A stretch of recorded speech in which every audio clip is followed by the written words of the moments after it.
Here's the truth about becoming a man. Your life is not defined by what you were given, it's defined by what you had to fight through. My life didn't start normal.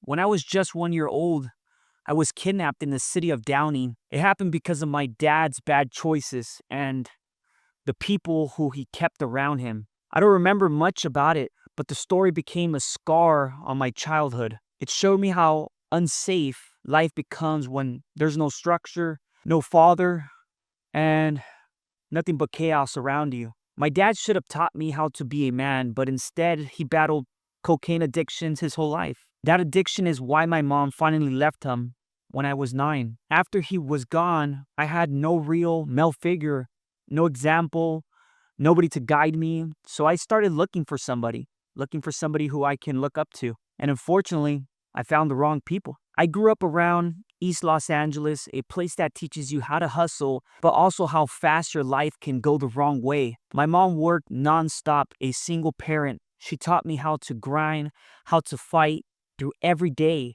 But outside of the house, I was learning the wrong lessons. My stepbrothers and friends were into graffiti, drinking, smoking, and drugs. I wasn't a bad kid, but I wanted to fit in all the time. Just wanted to be cool. And wanting to fit in is one of the most dangerous feelings you can have when you're surrounded by the wrong crowd. It'll make you do things that you don't want to do. Why? Just because you want to fit in. We've all gone through that. Could be partying, drugs. The pain of my parents' breakup and my insecurity nearly pushed me into 10 years of self-destruction. From ages 15 to 24, my life was a mess. Alcohol, drugs, pornography, no discipline, no direction, no control. I was a slave to my own habits. The drugs, the alcohol, fried my mind. I couldn't focus. I was struggling to read and write. I felt dumb. The only thing I was really good at was talking. And even that wasn't getting me anywhere. I worked minimum wage jobs like AutoZone, Pizza Hut, after school program, taking care of kids. That was pretty fun. Just trying to survive, trying to figure out what I'm going to do with my life. But even at my lowest, I wanted something better. That small bit of ambition finally came alive when I got a job at a staffing agency that I'm very grateful for. The owner drove a Porsche at the time and a G-Wagon, and she wasn't the smartest person, I would say. But one thing I've learned from her is she had grit, she had hustle, and she didn't give up. She never quit. Watching her operate opened my eyes. Success isn't about being the smartest person in the room. Success goes to the person who refuses to quit. Around that time, I was about 21 years old when I decided to move out of my mom's house and into my girlfriend's garage. And that garage is where my first son was born. It was cold, small, and embarrassing, to be honest. But that garage became the foundation of my new life. Every night, looking at my wife, my newborn son, I would think to myself, this can't be it. It just can't. And I thought to myself, I need to build something better. That moment changed everything for me. In April of 2018, we decided to start our own business. Right there in that same garage, we had saved $20,000 for a house, and I convinced my wife somehow to allow us to use that money to start our own staffing agency. I remember when we first started, I had to meet up people, applicants, a local McDonald's or Starbucks for them to fill out an application because we didn't have an office. But that's how the beginning starts of every good business, of every effort that you try to make. There's no excuses. And now that I think about it, that $20,000 became the seed that started everything we have today. I had nothing, no office, no fancy setup, no help. And I can guarantee that I never had a backup plan either. There was no other option. There was no other plan. Nobody was coming to save me. My mom couldn't rescue me. My dad wasn't around to guide me or motivate me or tell me to get up and go to work. It was all on me, all that pressure. Then life hit even harder. In 2023, my second son was born. And that same year, I got hit with a massive lawsuit that almost wiped everything out. Both moments forced me to grow fast. And that pressure, that heavy responsibility is what built me. Every failure forced me to adjust. Every mistake taught me a strong, valuable lesson. And that's just how life works. You're going to fail. And from every failure, you have to find out how to get better, how to get back up, how to try again. Because if you quit, and there's never an opportunity to make it. And that's when I learned what ownership really means. When you grow up, you don't realize how much you depend on others, your mom, your dad, your friends. Even when you work at a company, you have the responsibility to show up on time. You always look for somebody to tell you what to do. But when you're all on your own, nobody's coming to save you. Nobody's coming to tell you what to do. And that's when you realize that if you don't make a change or if you don't take action, nobody's going to take any action for you. Ownership became the foundation of everything I built next. I learned that people follow confidence, not titles. You don't just own a business, you have to lead it. And that was one of my biggest mistakes when I first started it. I thought just because I was the owner, everybody must listen to me or everybody must be excited to want to work with me, but that's not true. Leadership means earning trust, inspiring others, and carrying a vision so strong that people choose to follow you, that people are hungry to want to come to work, excited that there's a future. And that's not easy. That takes skill, consistency, hard work, trust. My biggest failures taught me the truth about money. I thought I was fine because I had cash in the bank. And that's one of the mistakes that all of us make. Just because you see money in the account, you think everything is fine. Until one day, I couldn't make payroll. I was embarrassed. Thankfully, my wife was a very, very good saver, and she still is to this day. And I had asked my wife to let me borrow $50,000 to make payroll for the week. Thankfully, she did, and well, she saved the company at the time. That mistake taught me that you have to run your business looking at your numbers, understanding basic finance, planning, and having real strategy. I ran that business straight into the wall. But with those lessons, I was able to get better day after day, refining the strategy, looking at the future, planning, reading a lot for sure. The insecurity I carried from childhood, feeling uneducated, behind, not good enough, didn't just disappear. I had to outwork it. I had to read more. I had to write.